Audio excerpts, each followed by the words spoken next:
Siatsika fa ny fahasoavan'Andriamanitra miaraka amintsika. Isika fa ny fahasoavan'Andriamanitra miaraka amintsika noho izy roantsika sandrivaky siasantsika miaraka aminy. Ny fianakaviana no taniketsa ipoiran'ny vocation. Déploie ton cœur et viens nous sauver. Délivre-nous de nous, délivre-nous de tout. Fasisika tokoa fa ny fahasoavan'Andriamanitra miaraka amintsika. Isika fa ny fahasoavan'Andriamanitra miaraka amintsika noho izy roantsika sandrivaky siasantsika miaraka aminy. Fa olo raika atokotran'isika ao aminy, fianakaviana iray ao aminy, tsy misy hevitrevitra. Ny olo no mampizara indraindray, fa Andriamanitra i Jesoa lay mpiandrony tsara nanolotra ny aina olo raika, ary ao amin'ny fiangonana ao amin'ny eglizy dia sambatra antsika mahasapa an'izay.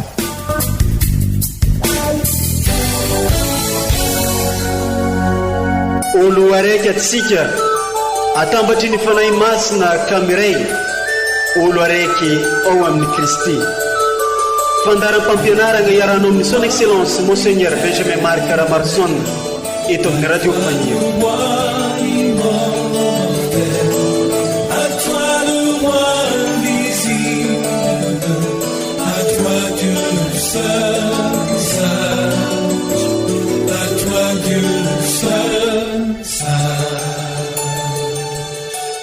Magnano mbola tsara atsika jiaby izay magnaraka trano radio faniry amin'izao fotoana izao. Neza ny toerana misy antsika ka afaka mitandregny ity onjam-peo ity.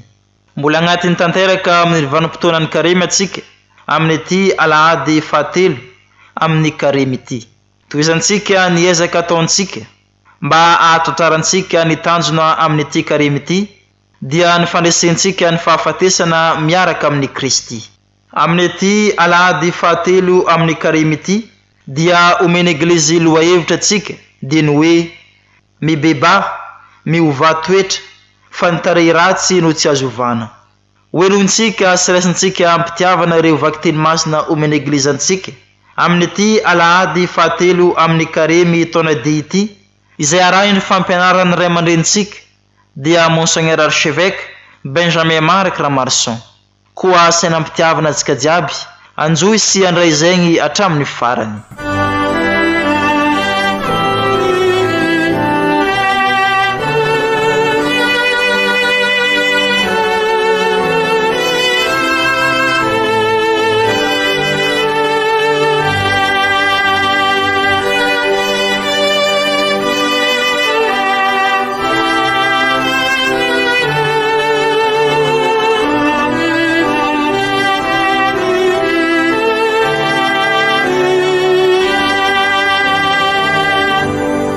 Fankalazana ny tenin'Andriamanitra. Vaky teny masina voalohany, boky Exode. Tamin'ny zanandro zany, i Moïse dia niandry ny biby fiompiny Jetro rafozany, mpisorona tao Madiana. Nentiny nankanankoatry ny efitry ny biby, ka tonga tany tendrombohitr'Andriamanitra tany Horeba izy. Ny anjelin'ny tompo niseho taminy amin'ny endriky ny leilafo teo fovoan'ny zavamaniry milobolobo. Hitan'ny Moïse fa indro mirehitra avokoa ilay zavamaniry milobolobo, nefa tsy levona ilay zavamaniry milobolobo. Ka hoy Moïse,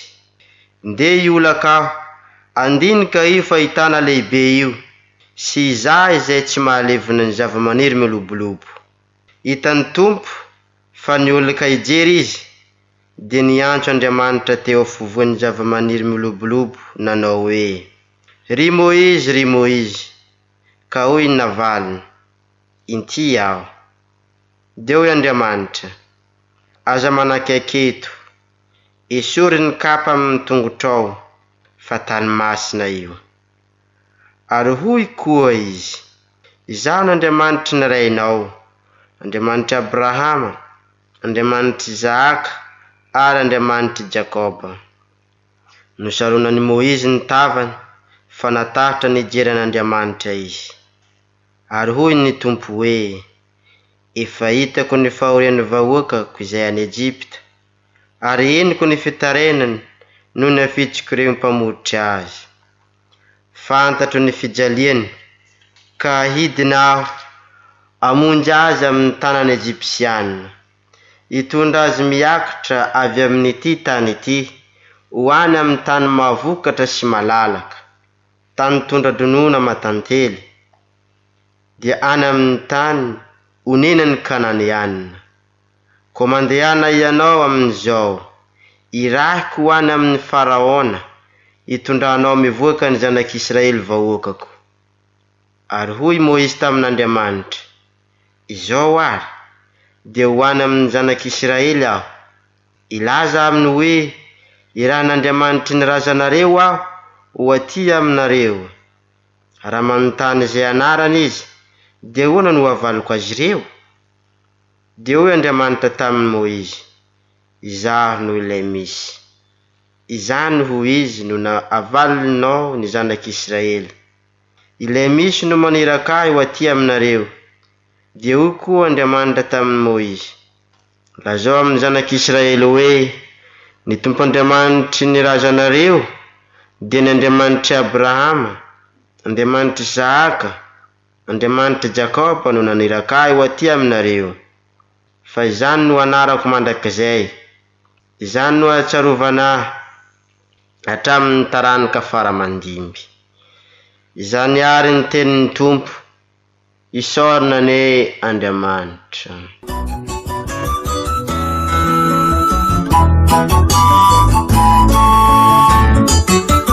Hakanirai manguraka ni sanani wangura ni Tompo ni hulumbeyuna makamuchasi Isi Tompo mahalala falina halina chike Ewikuka sinu-sinuna Katsalu sepamusa nilufwe Aganirai Nanguraka nisana ni Wangura ni Tompo ni hulumbeluna Makamuchasi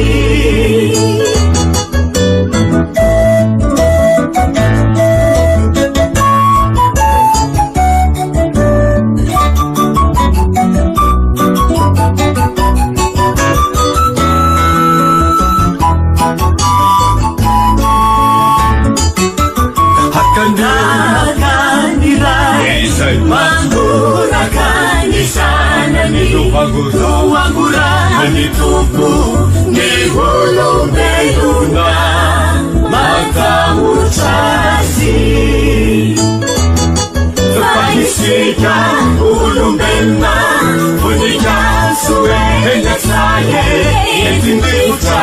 emanzabuna Tutitetu wanguni mabanyo kauyo Manguraka ni sana ni Wangura ni Tompo ni hulumbeluna makamuchasi. Vaky teny masina faharoa, taratasy voalohany masinda Paoly apôstôly ho an'ny kristianina tany Korinto. Ry kristianina avana, tsy tiako tsy ho fantatra re fa tambany ny rahona ny razantsika rehetra, namaky ny ranomasina izy rehetra, ary natao batemo tamin'ny Moizy tao amin'ny rahona sy ranomasina izy rehetra. Anina ara-panahy iray ihany no an'ny rehetra, ary fisotro ara-panahy iray ihany no nisotron'izy rehetra. Satria nisotro tamin'ny vatolampy ara-panahy izay nanaraka azy izy ireo, ary Kristy zany vatolampy izany. Tsy sitrik'Andriamanitra nefa ny ankabeazan'izy ireny, fa lambambary tanan'efitra. Ary izany zavatra izany dia tonga mba hoanitra ho antsika, mba tsy tsiriritra ny ratsy isika toy ny tsiriritany ireny. aroka ianareo tsy amonjomonjo tahaka ny sasany tamin'ny reny, ka maty ny anjely mpandringana izy ireny. Nozony izany rehetra izany izy ireny mba ho anatry ny sasany, ary nisoratany izany mba ho fananarana antsika tratran'izao andro farany izao. Koa aokary izay manao ny tena no mijoro tsara, hitandrina sao lavo. Izany ary ny tenin'ny Tompo, isaorana ny Andriamanitra.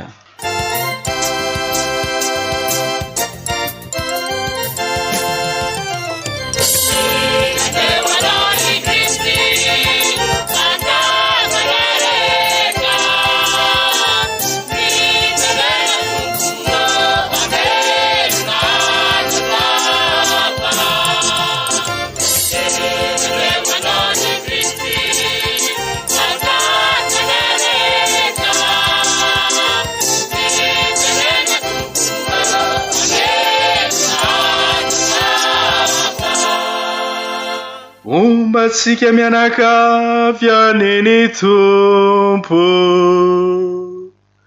ho tanteraka tokoa ne izany. Ny vaovao mafaly de Jesosy Kristy Tompontsika, araka ny soratany masinday lioka, voninahitra ny eo anao ry Tompo.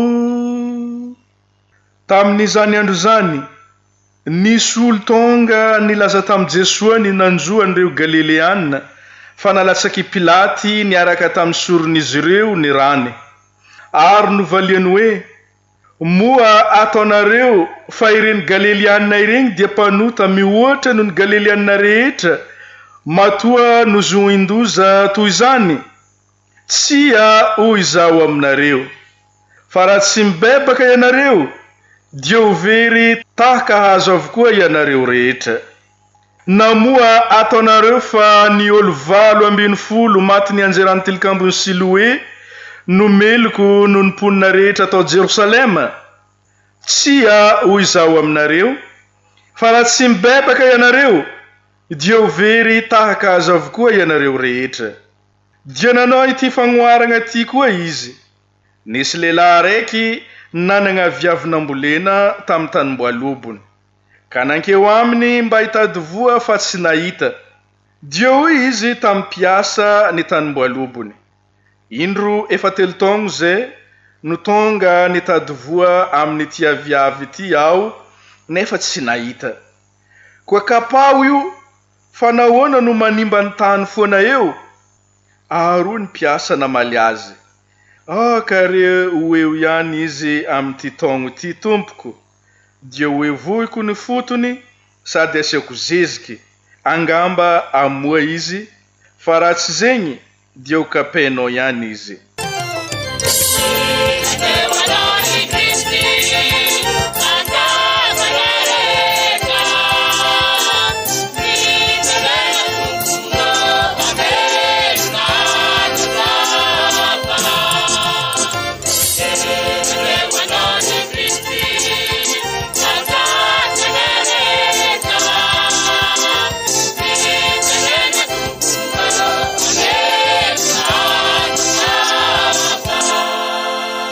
Izany ary ny teniny Tompo, dia ny ho anao ry Kristy.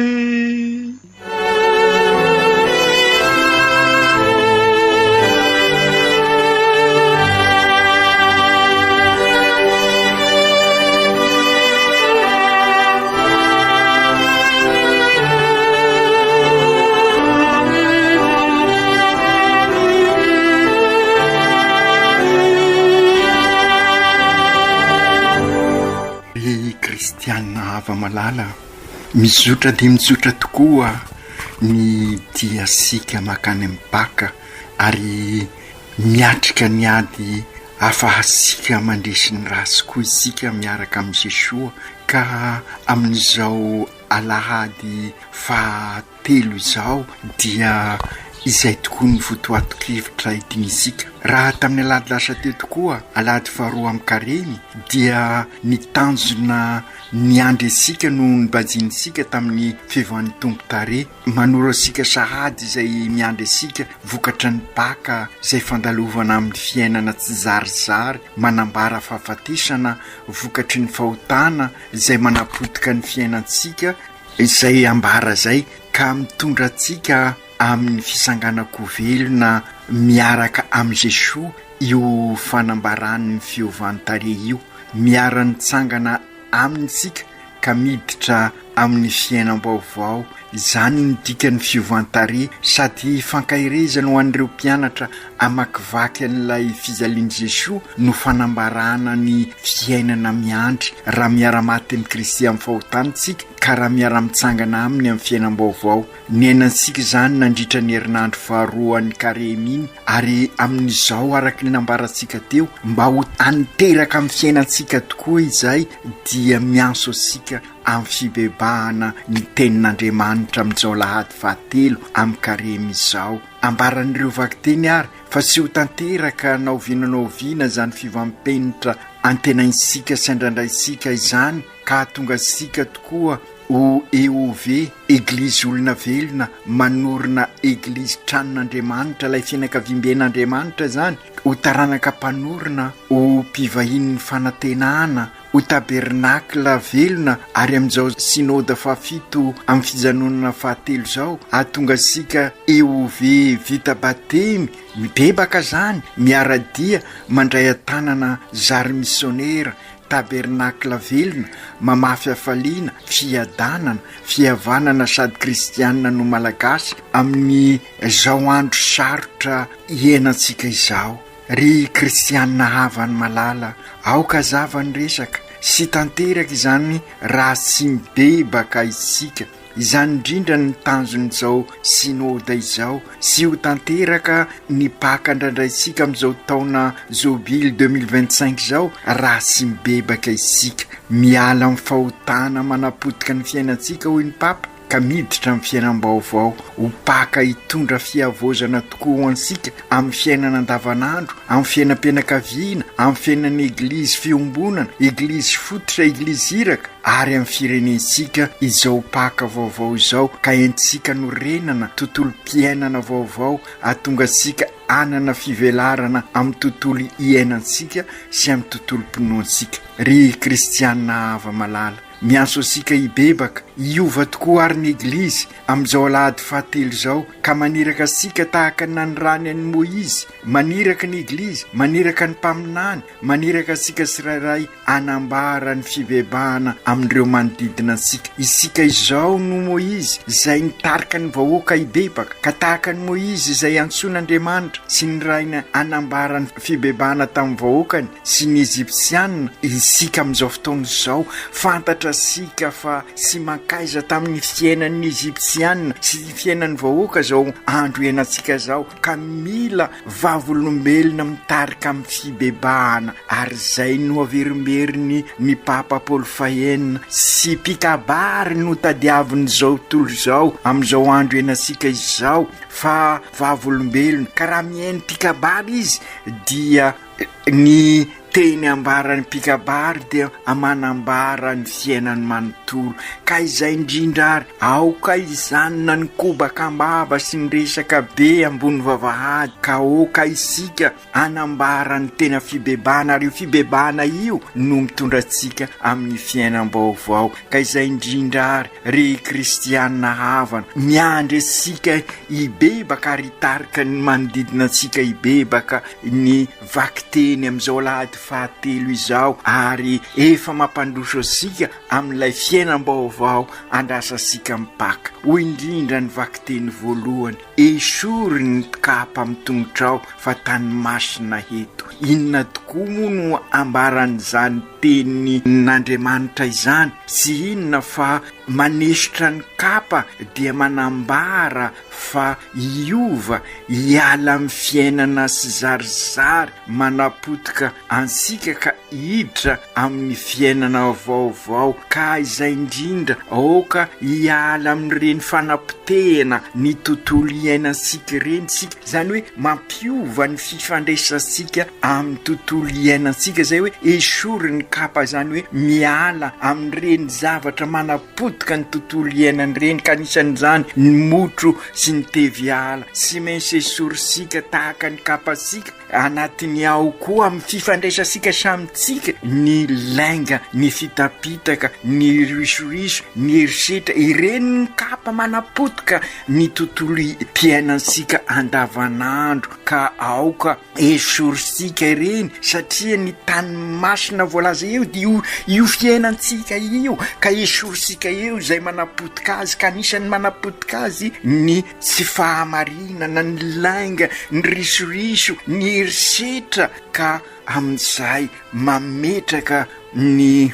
fiainansika ao amin'Andriamanitra isika ain'Andriamanitra ka sy azo vonoina na potipotehana ny fiainansika sy maintsy esorisika ireo vato misakana sy ahafahasika mifandray amintsika samitsika ary tahaka izany koa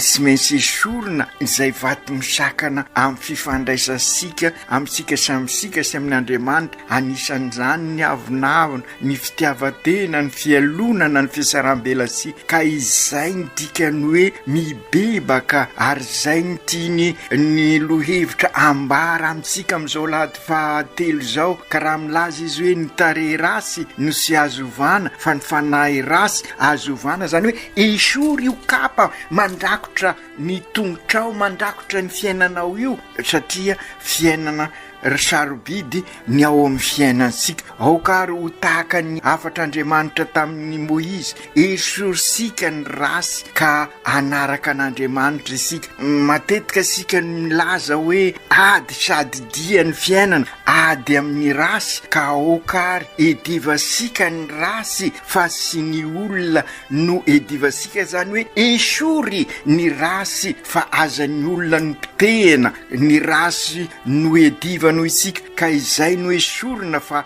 sy ny olona ny zava-misy mitranga amin'ny fiainansika no mahatonga asika anontany tena hoe raha famindrapo tokoa Andriamanitra naninona no nisy zao andro rasy izao maninona no misy ny loza isan-karazany maninona misy ireny zava-mitranga mihoatra lavitra nyzany famindrapona nyzany ny teny Jesoa ao amin'ny evanjely no mananatra asika fa ireny zava-mitranga ireny dia sy hoe ireny no sitrapon'Andriamanitra fa mampianatra asika andiny tena maro no azo anazavana azy fa amin'izao lahady FAHA-TELO KAREMY zao ny afatra nolazainy Jesoa ao amin'ny evanjely no ka anampy asika anesotra ny kapasika raha sy mibebaka ianareo dia ho very ho tahaka azy koa ianareo rehetra ry kristianina havana ararotsika izao fotoana izao mba hibebasika ielasika amin'ny fiainana sy zarizary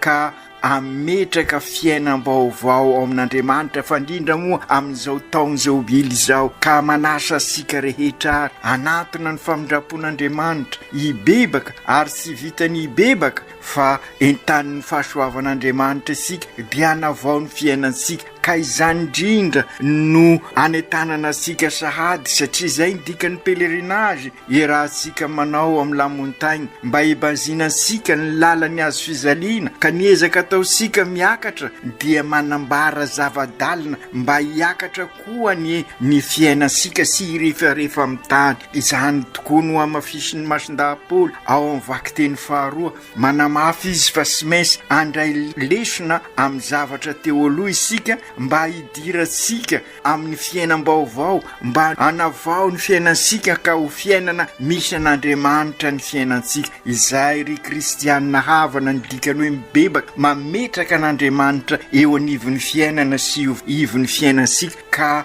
miova ny fiainansika sy ny fomba fijery sy ny fomba fiteny ary ny fomba fanehoana ny mahazanak'Andriamanitra sika ka amin'izay amin'ny alalan'Andriamanitra miaraka amin'Andriamanitra sy ao aminy no tanterahisika ny fiainana zany hoe manana fiainana eukaristika isika zay ny dikany famaranana ny vavaka eukaristika ataosika amin'ny alalany sy miaraka aminy arao aminy zany hoe manombokeo dia fiainana eukaristika ny fiainansika zany hoe fiainana fahafoizana fiainana fanompona zay ny vokatry ny fibebahana ry kristianina havana ary zay no antenaisika amin'izao taonjobily zao fiainana eukaristika ka raha manana fiainana eukaristika isika dia manambara izay fa mpivahiny fanantenana isika mamafy hafaliana mamafy fiadanana mamafy fihavanana sady kristianina no malagasy aokary angata isika ny fahasoavan'Andriamanitra mba hibebaka tokoa isika ka hanovo sy hampizoro ny fiainansika ka na de maro aza ny fakapanahy mila mandrendrika asika dia ararotsika zao fiainana zao vanim-potoana ny karemy zao fa indrindra izao vanim-potoana iomanasika an'izao taonjobily zao ary ao anatin'izay no anovasika n'izao sinoda izao ka aokary anao tahaka ny vahoakan'Andriamanitra tany anefitra ny eniny fampianarany Moizy ka isika koa araky ny afatry masindahapoly akalesina amin'ny zavatra ny ainasika zay ka mba sy amerina ny fahadisoana koa hoy masindahapoly nosoratana ny fiainan'ny vahoaka niaraka ta Moizy tany anefitra ho fampianarana sy fianarana ho ansika ka aokary izay rehetra izay anampy asika fa efa eo ivony izao vanim-potoana ny karemy zao sika ka ahafahasika manapa-kevitra iroso amin'ny lalindalina koa amin'izao taonjobily zao ary amin'izao fanaovasika ny sinoda fahafito fizanonana fahatelo zao ary iomanasika amin'ny pelerinage ny la montagne ry Jesosy tompo miroso trano tokoa ny dia makany amin'ny paka zay paka fandalovana miala amin'ny fiainana rasy teo aloha miala amin'ny fahotana ka ny fahafatesana ny faratampony amin'izany nandesy ny rasy rehetra ianao ry Jesosy ka raha miara-maty aminao amin'ny fahotana izahay dia hiara-belona isangako velona anana fiainam-baovao ao aminao amin'izao paka izao engany ibebaka tokoa izahay avozy ny fonay mba ho anana fo vaovao ka hay andray anao ataovy mafana fo izahay amin'ny ezaka rehetra ataonay ka iseho amin'ny fiainanay tokoa ny fibebahana araky ny afatra lehibe ataonao amin'izao alahady fahatelo ny karemy izao Jesosy ataovy matoky mandrakariva ny famindraponao izahay ka rehefa miekeloka mifona amin'ny fahalemenay sy ny fahadisoanay dia mba hanana fo vaovao anampy anay izotra mipaka zay andraindrainay hitondra fiainam-baovao anay amin'izao taonjobily izao amin'izao fanaovanay ny sinoda fizanonana fahatelo izao ka tonga anay koa ho tena EOV ETA ho taranaka mpanorona tontolo iainana zay ahafanay mifandray amin'ny zavaboary ka toy izay anjakazaka izahay napotika dia hikolokolo ka azahoanay fivelarana tokoa ary mpanorona tontolo mpiainana zay anampy anay iombona sy fampizara ka hikasaka ny soiombonana ka zary ho fianakaviana olo raika aminao mpanorona tontolo mpinoana ampiombona anay amin'Andriamanitra ka tonga anay hidera sy ankalaza amin'ny fiainanay manontolo masiny Mario tantaniny dianay ho any amin'ny paka ka anana fiainam-baovao masinday Josefa ray Piaro ny eglizy eran-tany mivavao anay mivavao an'ny fianakaviana mba ho fianakaviana eglizy kely tokoa ny fianakaviana eo am-piomanana an'izao paka izao amin'izao vanim-potoana ny karemy izao aoka tanteraka izany amin'ny anaran'ny Ray sy ny Zanaka sy ny Fanahy Masina amen.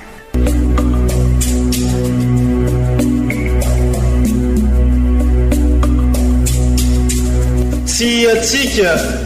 fa ny fahasoavan'Andriamanitra miaraka amintsika isika fa ny fahasoavan'Andriamanitra miaraka amintsika no izoatsika sandrivaky sy asantsika miaraka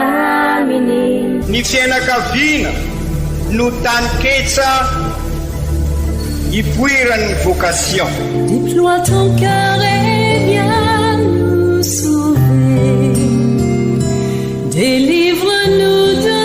nous, délivre-nous de tout. Fa sisika tokoa fa ny fahasoavan'Andriamanitra miaraka amintsika. Sisika fa ny fahasoavan'Andriamanitra miaraka amintsika no itoantsika isanandrovaky sy asantsika miaraka aminy. Fa olo raika tokoatrantsika ao aminy, fianakaviana iray ao aminy, tsy misy hevitrevitra. Ny olo no mampizara indraindray, fa Andriamanitra i Jesoa lay mpiandrony tsara ranolotra ny ainy, olo raika ary ao amin'ny fiangonana ao amin'ny eglizy dia sambatra atsika mahasapa an'izay.